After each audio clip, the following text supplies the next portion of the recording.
लोक विचारतात मला, कोण आहे हा कृष्ण? काय नातं आहे तुझं त्याच्याशी?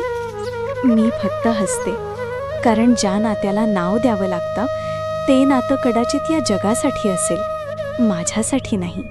माझं प्रेम कसं आहे माहितीये? एखाद्या संध्येच्या संधी प्रकाशासारखं, जो सूर्याला सोडू शकत नाही आणि रात्रीत हरवूही शकत नाही. लोक म्हणतात कृष्ण माझा आहे, पण मी म्हणते मी कृष्णाची आहे.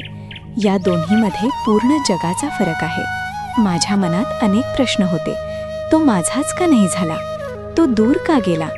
पण जेव्हा जेव्हा मी डोळे मिटले तेव्हा तो मला माझ्या बाहेर नाही तर माझ्या आतच भेटला.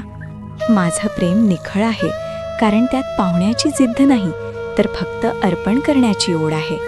कृष्णावर प्रेम करणं म्हणजे स्वतःला विसरून जाणं. जेव्हा मी त्याच्या बासरीचा सूर ऐकते तेव्हा राधा उरतच नाही, उरतो तो फक्त कृष्ण. माझं प्रेम स्वार्थी असतं तर मी त्याला रोखून धरलं असतं, पण माझं प्रेम निस्वार्थ आहे, म्हणून तर मी त्याला त्याच्या कर्तव्यासाठी हसत हसत निरोप देऊ शकले.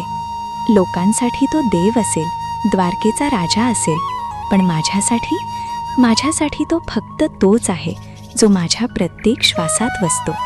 कृष्णाशी जोडलेलं हे नातं शब्दांच्या पलीकडचं आहे. हे प्रेम मागण्याचं नाही तर जगण्याचं नाव आहे. असं म्हणतात की राधा कृष्ण नाव घेतल्याशिवाय त्याचं नाव पूर्ण होत नाही. पण मला सांगा, जिथे दोन देह असूनही आत्मा एकच असेल तिथे नावाची तरी काय गरज? मी राधा, त्याची सावली, त्याचं प्रतिबिंब आणि त्याचं निस्सीम प्रेम. मी राधिका.